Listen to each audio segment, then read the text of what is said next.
Okay, very good. Well, thank you very much, Georgina and Albert, both of you, for this invitation.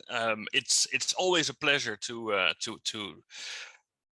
participate in this program. This is the third year already, so since I get re-invited every time, I must be doing something well. But it's really a privilege to be with you.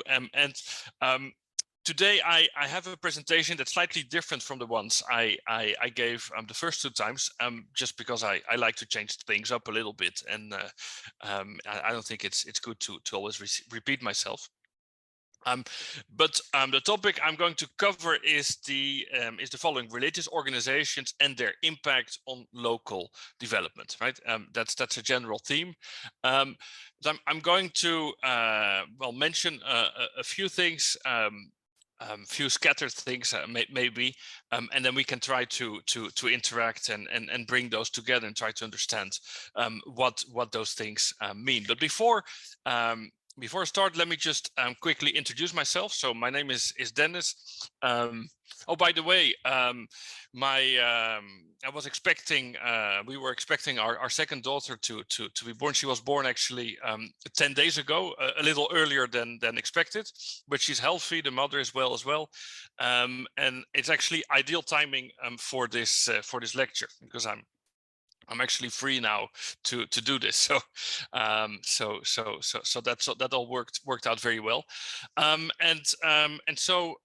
Well, just about my background. So I'm Dutch. My parents are Dutch, but I was born in Mexico. So I'm also a Mexican citizen, and I've been living in Costa Rica for the past 15 years. And Costa Rica really is my home, and I'm in Costa Rica right now. Actually, I divide my time between academia and civil society. In civil society, I've got three responsibilities. I'm the CEO of the International Institute for Religious Freedom, which is a think tank that promotes the human right to religious freedom from an academic perspective for all faiths. So that's one.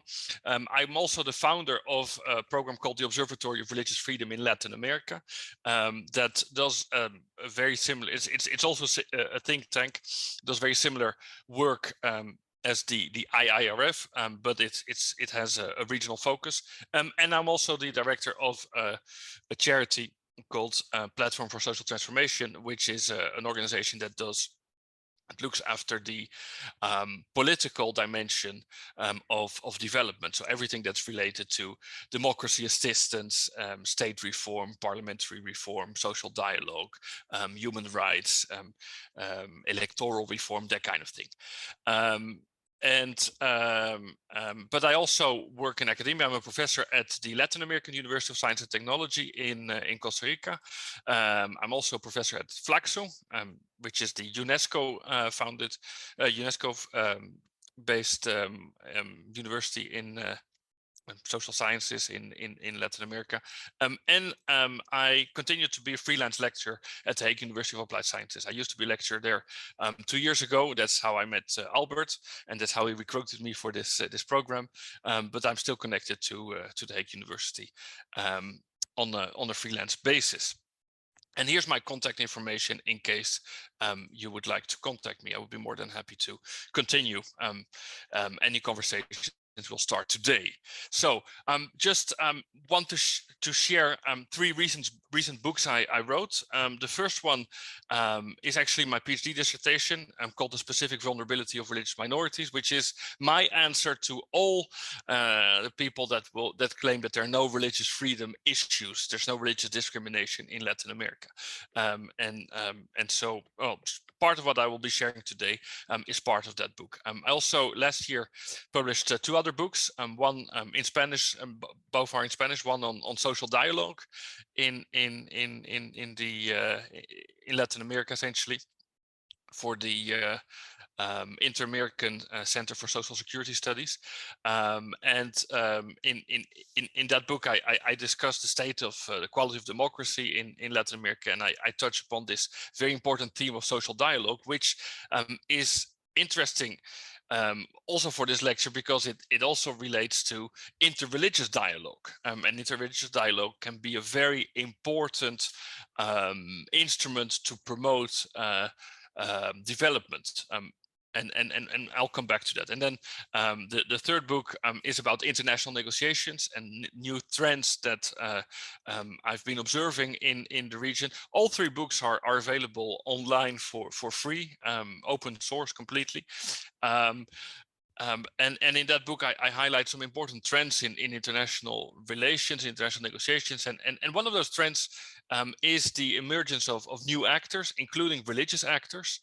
They've always been around, but they are playing a very important role internationally. And also the emergence of new themes, including religious freedom, by the way. And so you see a whole new field emerging that we can referred to as religious diplomacy. There's also academic diplomacy and sports diplomacy, right? But there's also religious diplomacy, and for the most part, it makes a positive contribution to development, I think. So, just wanted to give you some background. But to start, I want to provide some conceptual clarifications about a couple of things that I'll be talking about. Then I will discuss 4 specific cases where religion and local development intersect in Latin America.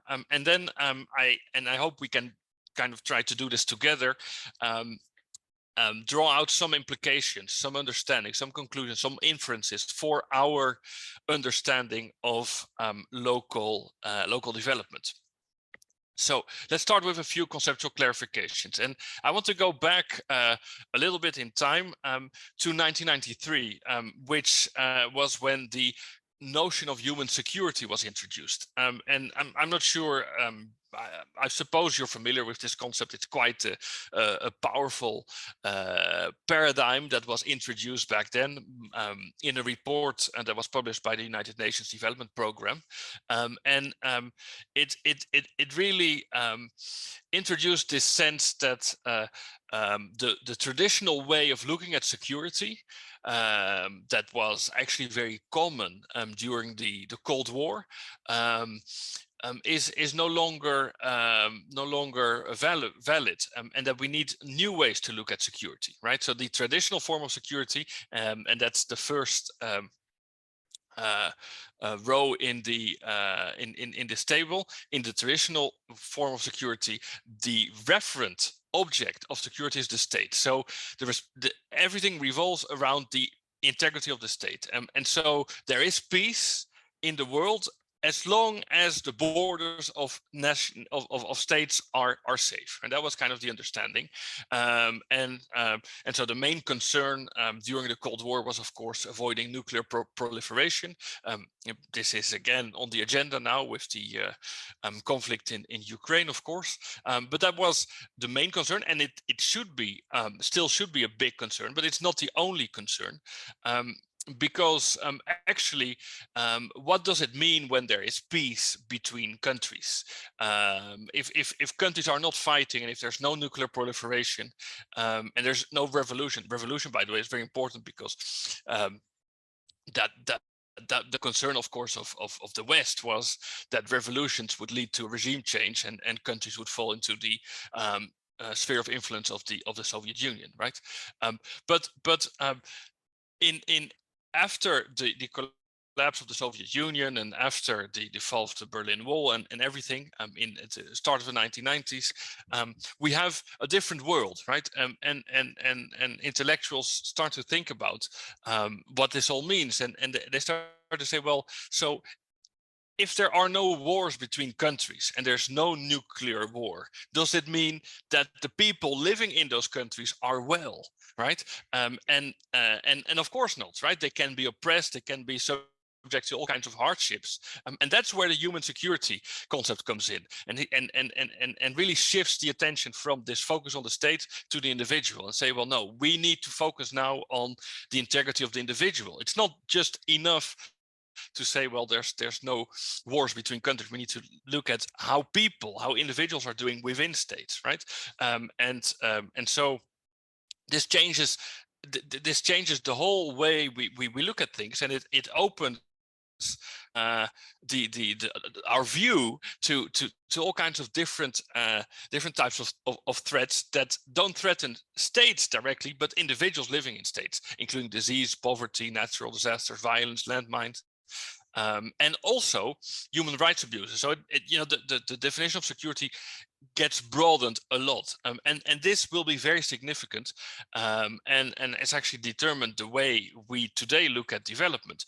Legacies of the human security paradigm, well, there are many, right?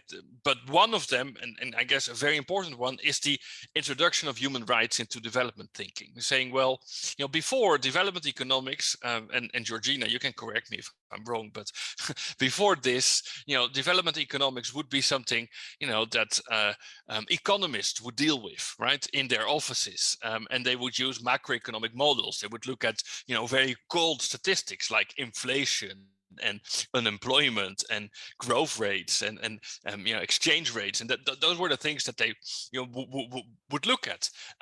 But from the introduction of the human security paradigm on, although it's been tried before, but it really changed the way development cooperation internationally reflects on things. Say, well, no, we need to look at how specific economic development policies, how they affect specific groups,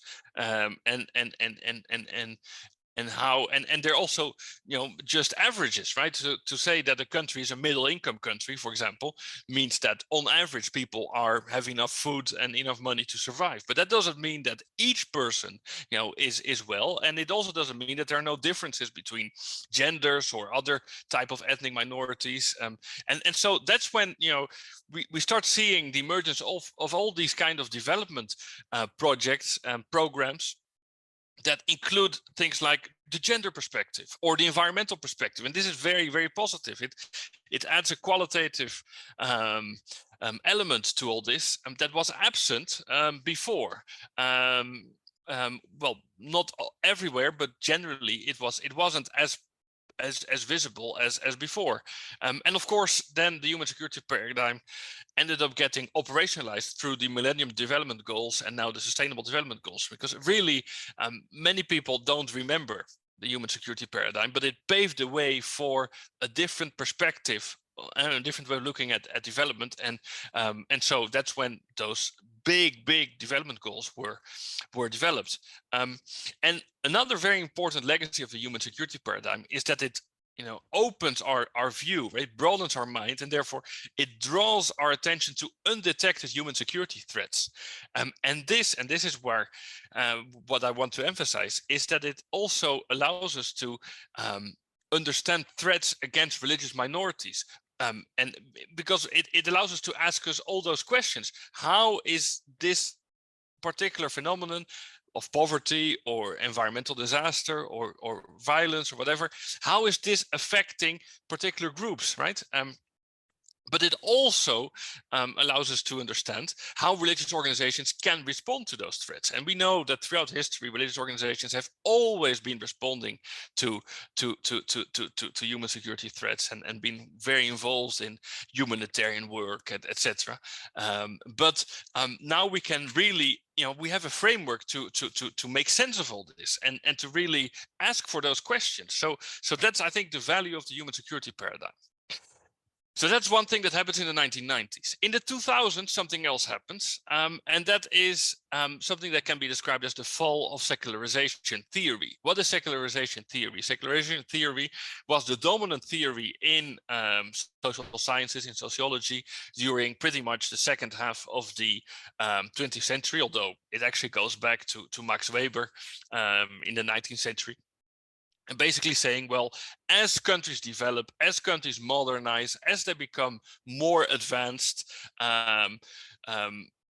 societies start to experience what Max Weber calls the disenchantment of the world, right? So they start to attach less importance to religion, and so religion is not going to disappear, but its prominence, it's in politics, in the economy, in society, in culture, will only go down. Religion is going to be much less important, and it's essentially going to disappear, right? That was the prediction that was made by pretty much all social scientists, and one of the consequences of that prediction was, well, if religion is going to go away, why should we even bother with analyzing what the role of religion in society and the contribution of religious groups to development, because it's going away anyway, right?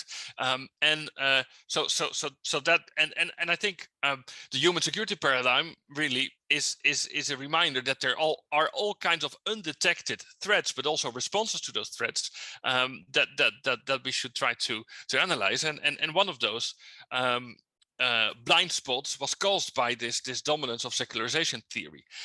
But secularization theory turned out to be wrong, and the proponents of secularization theory had to accept that their theory was wrong, and that the world is not becoming less religious. Religious is more alive than ever. Of course, we see a very clear de-Christianization of the West, right? We see that church attendance goes down in Europe, in North America, also in Latin America. But we see all kinds of new religious movements emerge. We also see that religion is very vibrant in Africa, in the Middle East, in Asia, and also in Latin America, and even in Europe. There's all kinds of new things that happen, and so religion, of course, evolves, but it doesn't go away, right? And 2001 was the year when we had the terrorist attacks on the Twin Towers in New York, right? The September 11th terrorist attacks, and that was kind of a wake-up call. Basically, reminding the world that religion is still present. And of course, that is a very negative expression of religion, right? Terrorism. But it did give scholars in international relations this idea, and also in development economics, because that's what we're interested in today. In the sense, well, no, religion is still there, is here to stay, and so we need to deal with that. Now, I want to get this out of the way before we continue. Religion can be a force for development. Religion can also be a force for obscurantism, right? I mean, there are very dark sides to religion that are actually opposed to human rights. And those very dark sides are present in all types of religions, right? They're present within Christianity, they're present within Islam, within Judaism, within Hinduism, within Buddhism, within all world religions. There's very dark sides that actually oppose development and oppose the promotion of human rights, oppress women, oppress minorities, etc. But there are also sides in religion, in all those religions that I just mentioned, that actually promote development, that promote literacy, that promote education, that promote healthcare, that promote humanitarian assistance, that promote the position of women, that promote democracy, that promote human rights, right? So all those things are actually also contained in many religions. So religions have both dark sides and very, very, very bright and beautiful sides, and make a very serious contribution to development. And I guess, again, because of secularization theory, because the focus of the Cold War was on other things, we did not really realize all those things sufficiently. But when you think of it, many democratization movements, many human rights movements, many development initiatives were promoted by religious groups. In fact, the mere concept of civil society, a third sector in between the state and the business world that altruistically does good, actually emerged within religion, right? So all those things are really very important. So I just want to get this out of the way. Let's not deal with the obscurantism that's also real in religion, and let's focus on how religion contributes to development. Before I move on, I want to say a few things about religion itself, and I think that is really very, very, very important. Sociologists, they argue a lot about how to define religion. That's also part of why it's so difficult to deal with religion. I like to use a behavioral definition of religion as a belief system, right? There's a set of beliefs that includes a more coherent set of beliefs in which reference is made to a transcendental being, right? Or several transcendental beings in the case of polytheistic religion. And it's seen by its adherents, by its followers, as important for who they are, and it influences their individual and collective behavior. And this is very important. So religion is a belief system, just like any other ideology, really, for that matter. The difference is that there's also this reference to the transcendental, right? But it's something that provides identity, right? So there's followers that say, I belong to this religion, I'm a Muslim, I'm a Jew, I'm a Christian, right? I'm part of this, so it's a source of identity, but it's also inspiring behavior, right? And again, I just want to come back to this, that behavior can be extremely positive, right? Geared towards development. It can also be behavior that's actually opposed to development. But it always inspires behavior, and so religion is not just a source of identity. That's very important, but it's more. So please realize that when we talk about this. So based on this definition, I define this continuum of religious identity and behavior, which is kind of a way to operationalize this definition, and you know, it helps to understand things a little bit. There's religious identity, right? Self-identification, like in a population census, right? The census person comes and asks, well, what is your religion? And you say, well, you know, you mark what your religion is. That's relatively passive. But religion is also a source of behavior, can be semi-active and active. I make that distinction because there really is a difference. So semi-active could be, for example, focusing on it could be religious participation. So that means attendance, regular attendance at religious services, for example. And religious lifestyle is the way religious values inspire your lifestyle, right? Like if your religion tells you not to drink alcohol or to use certain robes or whatever, that's what you will have here, right? But it can also be very active. It can lead you to, you know, become very active in missions, in proselytism, right? To, you know, actively share about your faith with others, and also, and this is what we're interested in, I think, today. It can lead to civic participation, so real active engagement in society, right? And what we see, and this is really very interesting, if you apply this continuum to any country, you'll find very interesting things. I've decided to apply it to Mexico, and this is what you find. In Mexico, 96% of the population self-identifies as Christian. Okay, so I'm just focusing on Christians just for the example. Okay, 96% self-identifies as Christian, whether Catholic or Protestant or whatever, right? 4% identifies with other religions, right? There's small groups of Muslims, small groups of Jews, and then there's also atheists. But 96% of Mexicans self-identify as Christian. Okay, now.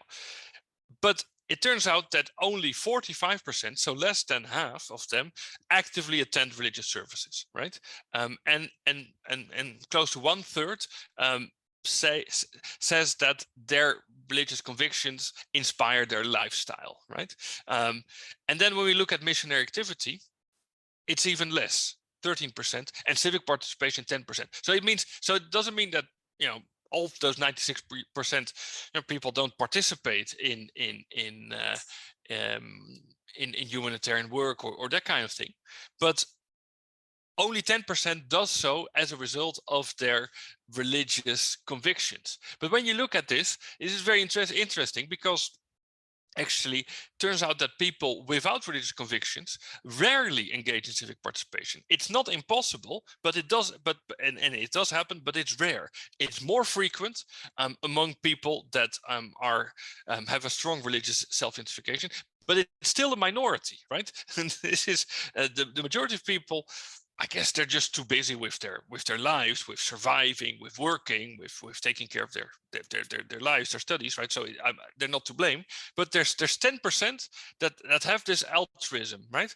But it's also a minority within this big mass of religions. And I just thought that would be interesting to share.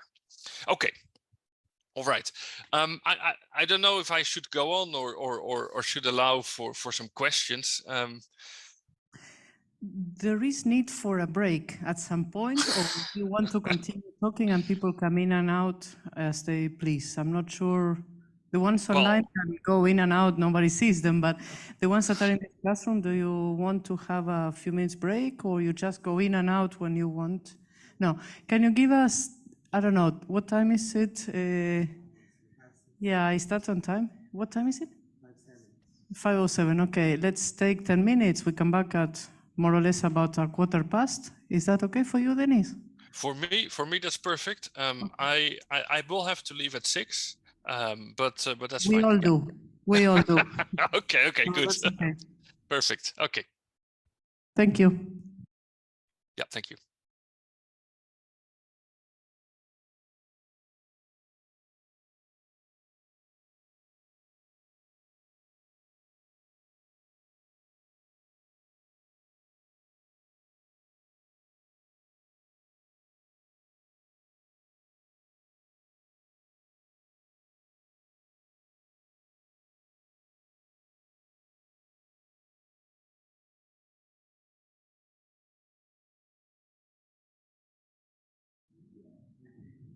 Okay, Dennis, we are here again whenever you want to start again. Okay, thank you, Professor. Here we are. Good. You know, it really was. I listened to 20 minutes or so of Albert's presentation. Really fascinating. I think I should take the course next edition myself. It's a lot I can learn from from you. But anyway, let's move on. So I want to share a couple of cases where religion and local development intersect or do not intersect in Latin America. I hope those cases will be interesting to you. You may highlight, a few things that of those cases that I find particularly significant for our understanding of local development. But we'll draw conclusions later, and you may also recognize situations from your own reality. I'm guessing you're all from different backgrounds, and so that's what we have. But anyway, so when we look at development planning, because that's kind of the main point I want to make, it's important to take the religious dimension into consideration. Right, and this will be one of my conclusions. But just like human security introduced human rights into development, and introduced the gender perspective and the environmental perspective, I think it should also include the religious perspective, right? And so this is an example of a place of worship, an illustration, right? Graphic illustration of a place of worship. But places of worship are not just buildings; they're not just concrete with floors, and they're not just walls and floors and roofs. No, that they actually have meaning in relation to the space, right? Geographers will have very elaborate analysis about that. And so you cannot look at those places of worship in isolation, and they also interact with the space and interact with development, or could interact, and sometimes are hindered in their interaction. So one example I want to give is from the city of Manizales in Colombia. Manizales is a middle-sized city, quite industrial in Colombia, in South America, and what they did was very interesting, because they set up, and this is really the very first public policy focusing on religious freedom at the local level, at the municipal level. And I'm mentioning this specifically because you're interested in this course in local development. And basically what was done is that they created an interreligious participation mechanism. So they created a social dialogue platform with representatives of all religious groups, to involve them in urban planning and municipal policy making. And this is really very interesting. So it wasn't just a mechanism to get different religions to talk to each other and generate common understanding, or that kind of thing, because that happens a lot already in the world. Maybe not enough, but that already happens a lot. But the interesting part here was to directly involve religious groups in public policy, in urban planning. Of course, they were just an advisory group, right? Social dialogue doesn't mean that the elected representatives are replaced by other people that are included in the dialogue process. But it turned out to be a wonderful, and this started, I think, in 2017, but it turned out to be a wonderful conflict prevention model, because all kinds of issues were mentioned, were addressed before they really came to an explosion. And so, for example, there was this requirement, municipal requirement, that buildings in the inner city should have a minimum of well, depending on the size of the building, a minimum number of parking places, right, parking spots. Well, and it turned out that some religious groups just were too small and didn't have the means, the financial means, to create those parking spots. And so that's just one example. Another example was, well, that there's a symbol, right, to show where that's used on road signs to show where religious buildings are, but that symbol actually used the symbol of a Christian church, right? And non-Christian groups were actually unhappy with that symbol, and so that symbol was changed, and that kind of thing. So it served very much as a conflict prevention model, but it also allowed the municipal council and the mayor and their office to really be mindful of the sensitivities of religious groups, of their specific needs, and also tap into their contributions to developments, to public policy.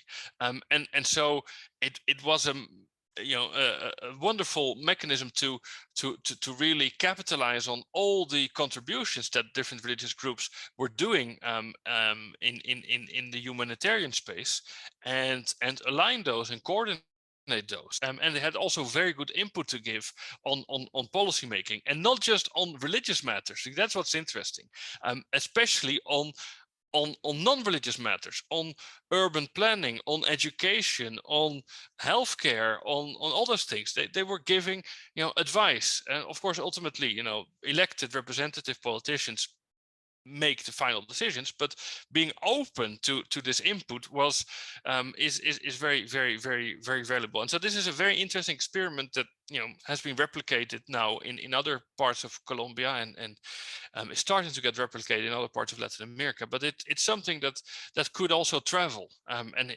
to other regions, and I think this will be very valuable. Okay.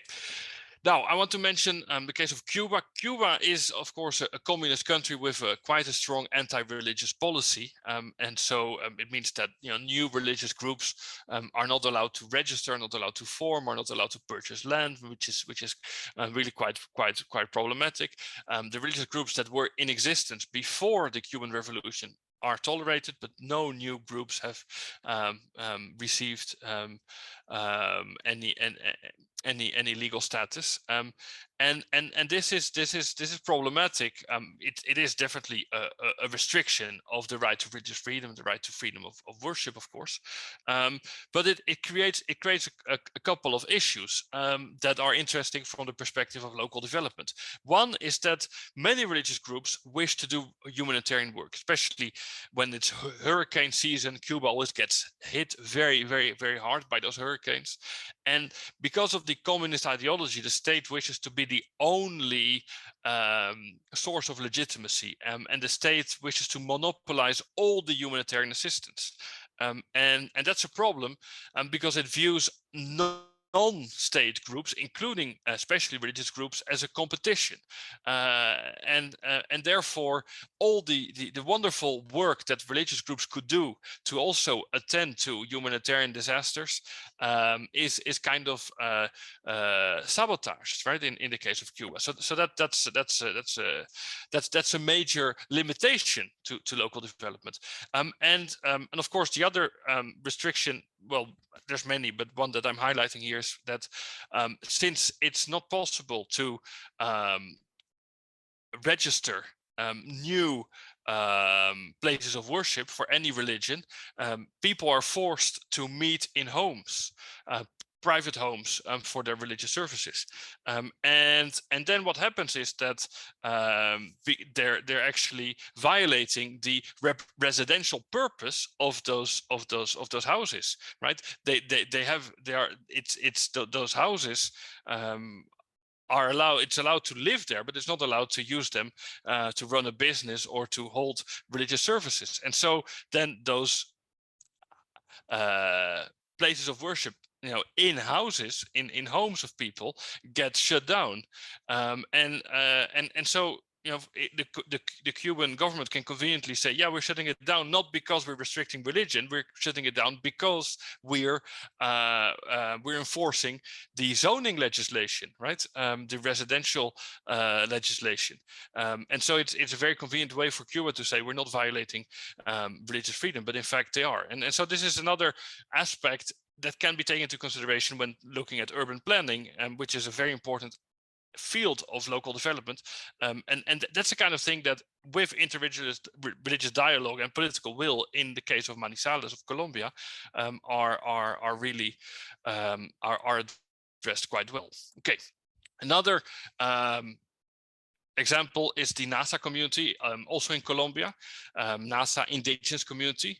Well, there's a couple of issues. It's indigenous lands, and it's very difficult for believers of new religions, of converts to other religions than the mainstream religion in those indigenous communities, to establish their own places of worship.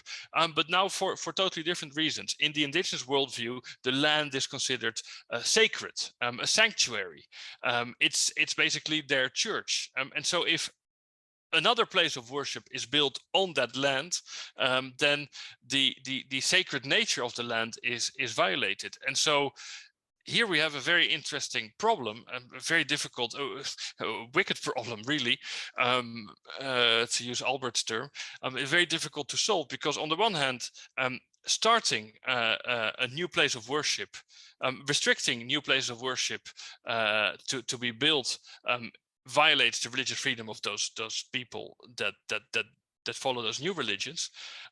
But at the same time, if those are built, they also violate the religious freedom of the people that are already living there, right? So this is really also a very complicated dilemma in urban planning and local development more generally, that needs to be addressed. And I frankly don't know how this can be addressed in a constructive way, but it is very problematic. And then there's also the issue of literacy programs. One thing that's very interesting is that many religious groups, they promote literacy programs, which are very beneficial to development, to education, right? If you learn to read, then you can study and improve yourself, etc., etc. You can also then read the holy books, right? Which is of course what religious people are interested in. But and so it's a force for development in that sense. But at the same time, it's also viewed as a limitation, because it brings original indigenous groups in contact with modernity, with Western civilization, and it kind of destroys the existing culture, and so that is also problematic. So on the one hand, it leads to development. On the other hand, it destroys old traditions, and so again, a wicked problem. How can we solve this, right? And I'm not sure how we can solve this, but it's a big problem. Well, anyway, finally, in Venezuela, I've been working on a project that was funded by the US Agency for International Development and the United States Institute of Peace, called Closing the Gap. And basically, this is the idea is to include religion on the agenda of international cooperation, to add this religious component, this religious perspective. Remember, when I mentioned the gender perspective and the environmental perspective, here's the religious perspective, right? And so the project was focusing, and it wasn't only focusing on Venezuela, but that's the part I was responsible for. But there were also other cases involved, including Sudan, South Sudan, and Sri Lanka, I think. The idea was to analyze the relationship between religion, religious freedom, political stability, and economic development, and to really integrate this religious dimension. Again, to capitalize on the contributions of religious groups to development, to protect the religious rights of religious groups in development projects, and also to identify when, and this is constant in the examples I gave from Colombia and Cuba, but also Venezuela in this case, to identify when the humanitarian work of religious groups is being restricted, and that in essence can be interpreted as a restriction of the right to religious freedom, but it's more than that. It's an obstacle to local development, right? Okay. So to finish, a few implications, but this will just be a first list, and I think we can in the discussion complement this list. Well, one of them is, of course, it's important to recognize that places of worship are not just physical spaces, right? But they're also seen as symbolic construction. And so it's just important to understand how places of worship react and interact with the space, right? With the territory. Okay, so that's one.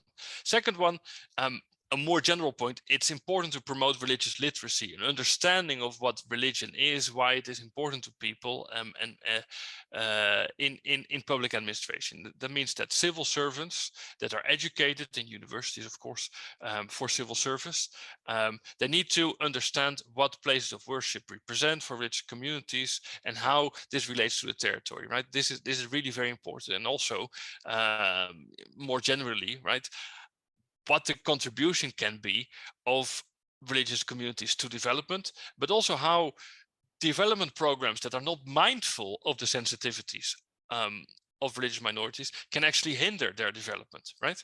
And that's basically what I've said. I've repeated that a couple of times already, but we need to design public policies with religious perspective. Understand religious freedom as a cross-cutting theme in development planning, just like gender, just like human rights, just like the environment, are also cross-cutting themes, right? Transversal themes. And of course, following the example of the city of Manizales in Colombia, promote interreligious dialogue for public policy. This is not only a conflict prevention model, as I explained, but it also allows to capitalize on the contributions of religious organizations for development. All right, these are a few points, but we can complement these. I'm very much looking forward to your questions. Yes. Okay, thank you. Maybe you can stop sharing the screen. Sure. Yeah, so if there is something in the chat, then I can also see it. Anyone who would like to start? It's a pity you cannot see the class. No, but, that's true. Well, there are quite a few people anyway. Anyone? Who is the first one?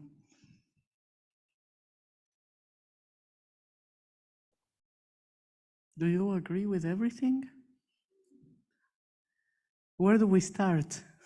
Connection between this first with today's class? With it? What is the connection between this first and with today's class? The local development. Oh, Yeah. What is the connection between local development and religion? Oh, well, I thought that was obvious. I left it a little bit implicit, but basically, many religious groups are very much engaged in contributing to development, and especially local development, right? So when you think of it, the vast majority of hospitals, of schools, of social programs before the development of the modern state were initiatives of religious organizations, and they still are in many cases, right? So there is a very strong link between religion and local development, in the sense that religious organizations make massive contributions to development. But not only that, right? The other point I was making was, well, when state development policies are being implemented, it's also very important that they are mindful of the sensitivities.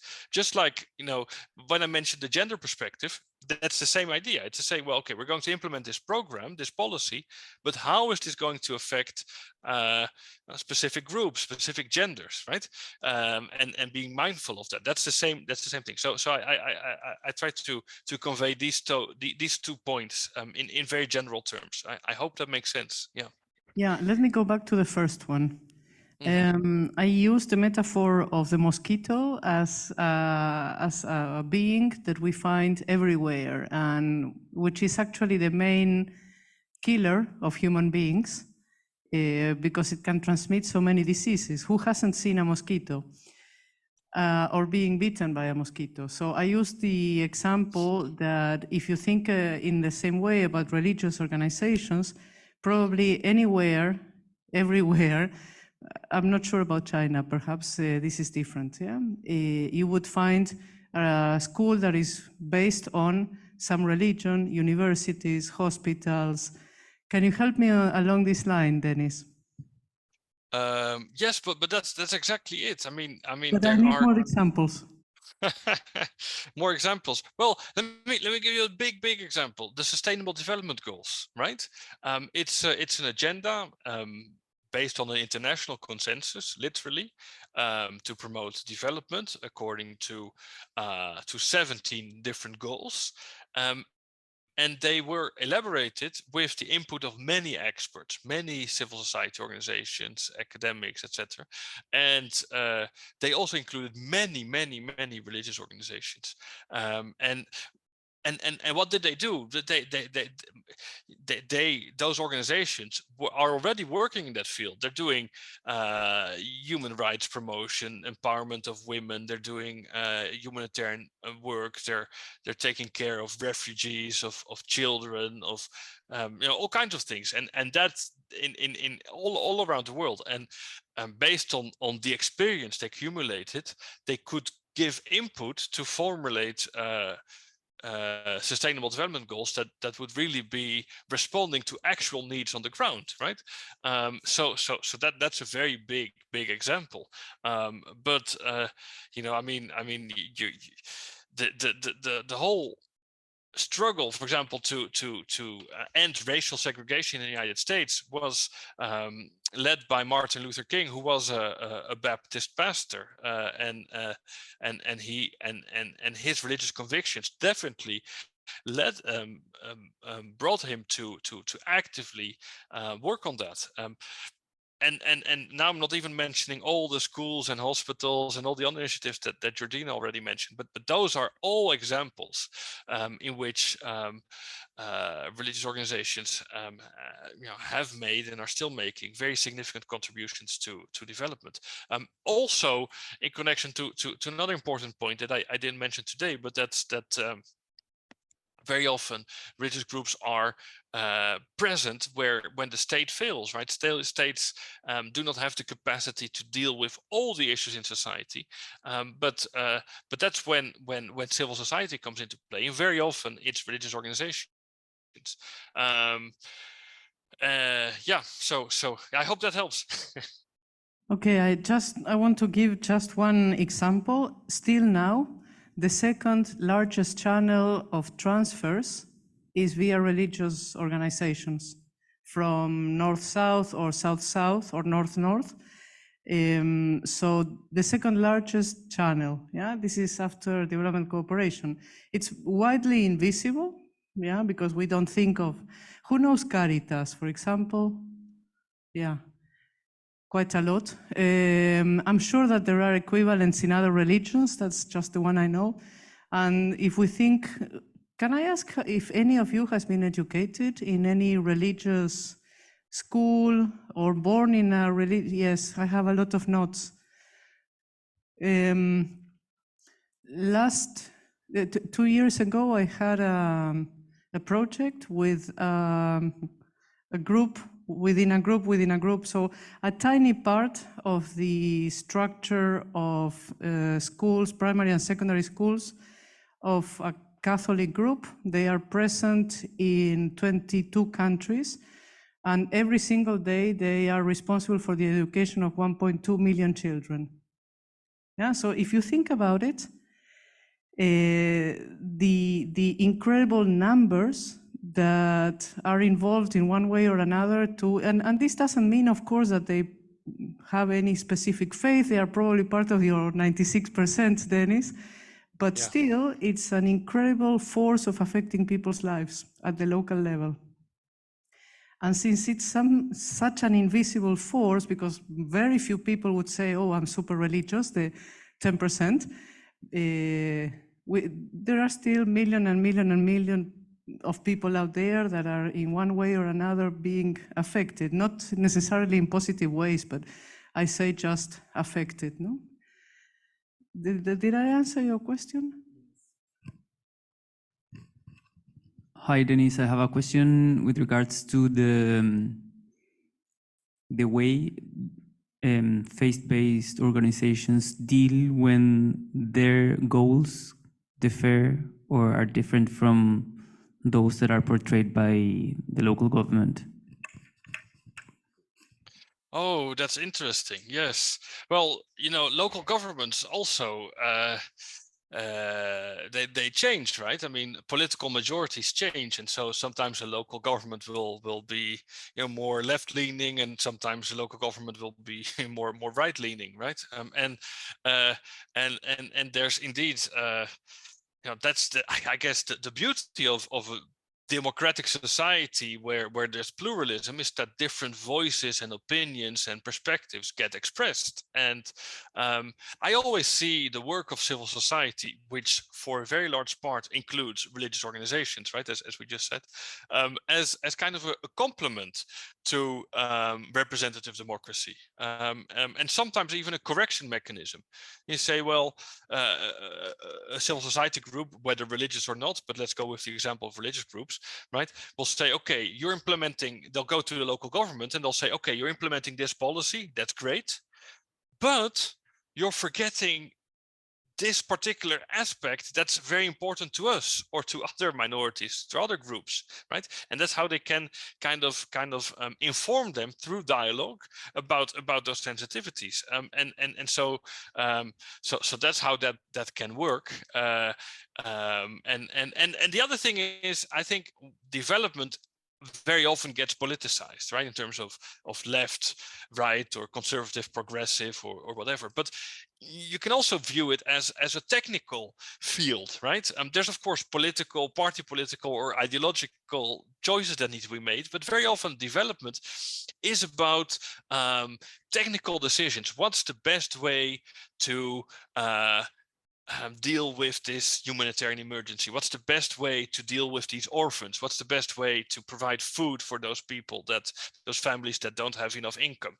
Those are actually technical issues, and so very often there may be contradictions in views on all kinds of things between local governments and religious groups. But in reality, when you look at those specific technical problems, the differences are not necessarily that big, right? So yeah, those will be two things I can say in response to your question.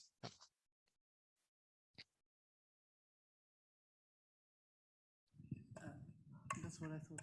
I was thinking more in two dimensions. First, when the faith-based organizations pursue an agenda that's not necessarily the one that is ongoing, and that can be by punctual decisions, as for instance saying, anti-abortion or same-sex marriage, or others when faith-based organizations are more prone to missionary work in places that don't profess that faith. Yes. No, I understand what you're saying. You know, I think everyone has got an agenda, right? There's always an agenda with everything, you know, whether religious or non-religious, right? There will always be an agenda, and in that sense, there may be important contradictions. When you're talking about specifically abortion and same-sex marriage, those are, of course, matters that are very significant, but that do not really touch upon local development so much. And most of those things are national policy decisions. But you know, on all those matters, I think in a democratic society, at least, it's the political majority that should decide on those things.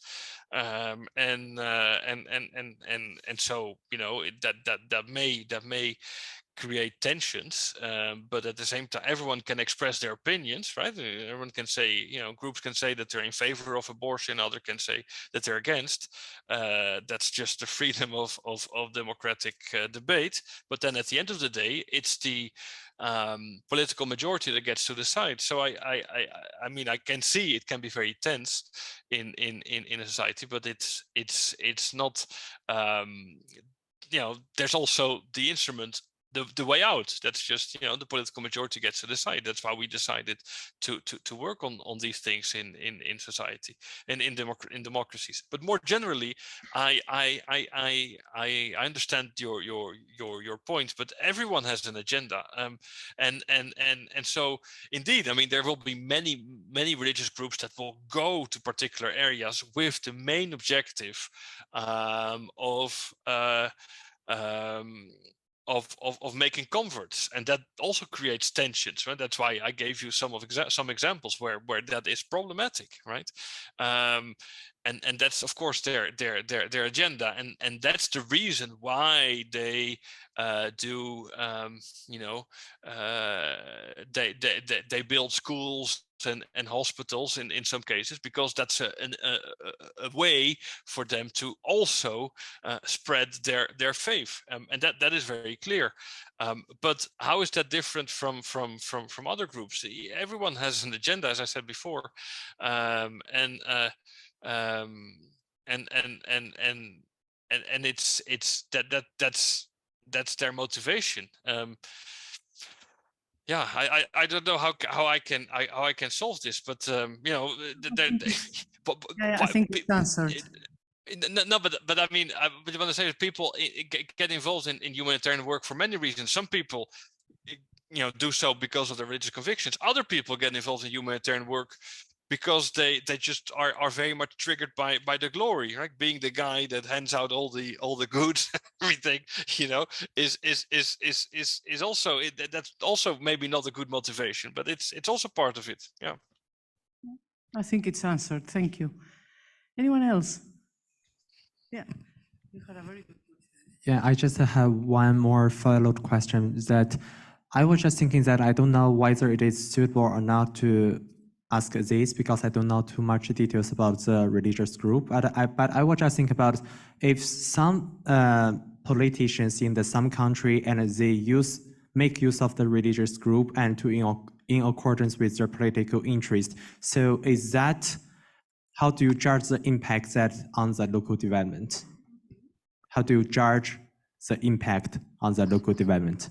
Is that still good for sustainable development goals? Yes. Well, remember, as I said before, right? Religion can be a force for good, for development, and can also be a force for obscurantism and going backwards in development, right? And politics is also like that. Politics can be a force for good and can also be a force for evil. And there is definitely a lot of interaction between politics and religion, right? Religious groups that seek to influence policy making, just like any other civil society group, and that's part of the democratic pluralistic space, right? It becomes problematic when religious groups want to impose their views on politics, but the other way around, as you mentioned, is also true when politicians use religious groups for their own political agenda. That happens a lot as well, and that's certainly not beneficial. But I guess the way around is to create these broad interreligious dialogue platforms, right? Because that way there's always a body that can express and debate about these things, and can also denounce when things are going too far, when they're getting out of line, when one particular group is being used by politicians, or one particular religious group is trying to impose their views on politicians. That's where those things can be openly discussed and addressed. So in that sense, I see the problem, but I also see the solution. Yeah. Anyone else?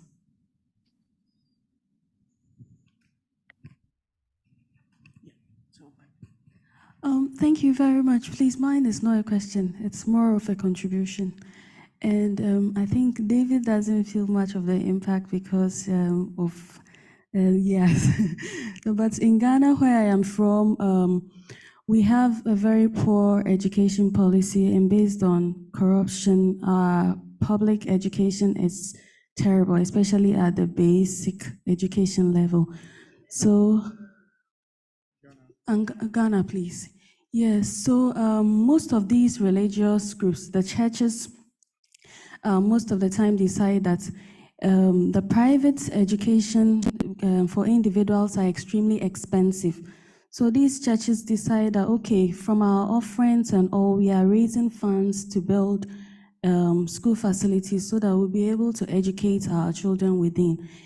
And as a result of that, you see most of the community members also joining, and these schools turned out to perform extremely well.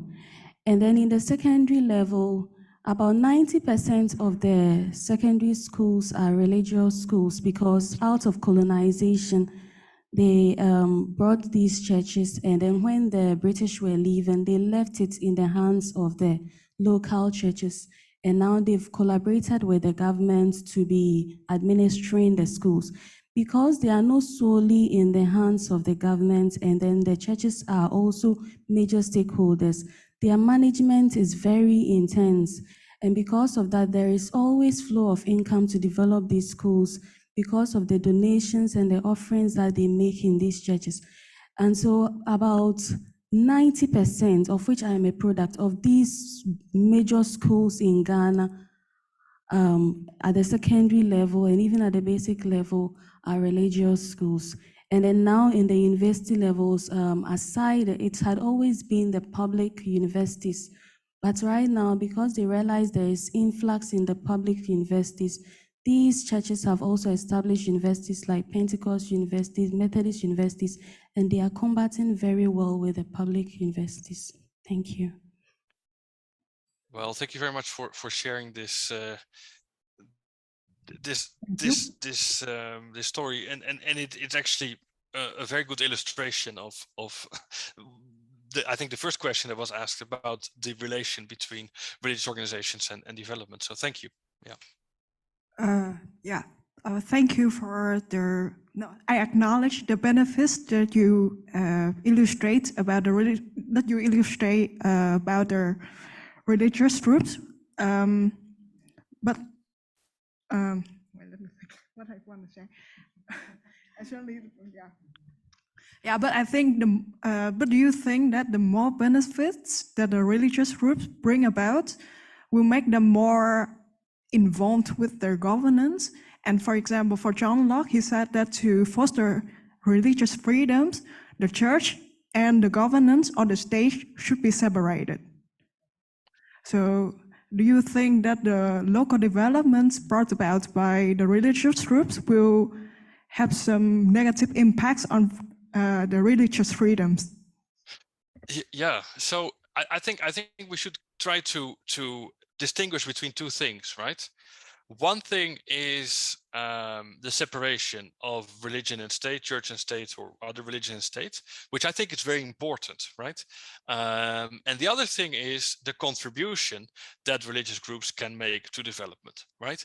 And those are two separate things. I mean, I think we should not confuse them, right? When we're looking at the confusion at the contribution of religious groups to development, we're just looking at, well, what are they doing to promote the well-being and the economic development or development in all its dimensions of society, right, or of a local community. And all contributions are welcome. All contributions are needed, right? So that's what, but that doesn't mean that it's violating the principle of separation of religion and state, which is very important, right? What would violate the principle of separation of religion and state is when one religious dogma, one religious view is imposed on the rest of society, or if only one religious group gets supported in their humanitarian work and not others by the state, right? That would be a violation of the principle of separation of religion and state, right? So it's important not to confuse the two, right? As long as there's no opposition, no imposition, no subordination of the state to religious groups, or another way around, no subordination of religious groups by the state, because you've got both scenarios. Then I don't really see it as a problem. So we need to be very, very careful to protect the separation of religion and state. I think it is indeed essential, but that doesn't mean, all kinds of actors, whether religious or not, can be involved in the public space and make positive contributions. Yeah. Okay, thank you very much. I think this was, you triggered such a nice debate. Also, thank you very much. What I think that both Dennis and we are not trying to sell an idea, just to say, don't ignore. And I think that very often under this spirit of secularization, we very often ignore that there is this incredible force of thousands of people everywhere on the ground, and all the things that they do, in humanitarian aid, in schooling, also in pressing and suppressing people's opinions. And I was listening to you and I was thinking of Bolsonaro, the ex-president of Brazil, who was apparently hated by so many people, and then he did this too good of an elections a couple of months ago, and nobody could understand how he lost for so little, And one of the explanations was precisely that he used very cleverly his connections to religious groups, to the evangelist, to one of the Christian branches. And my point is that not because they are hidden, we should ignore them, because they are too big and too important and too powerful to be ignored. And also because of what Doreen was saying of, do you come from a religious secondary school, I suppose? Because if it's 90%, I imagine you are the part of the 90%. Are you asking me? No, I'm asking Doreen, not Dennis, but Doreen. Because I went to strictly secular schools. You went to secular schools, okay. Yes, okay, so she's part of the 90%, she's nodding.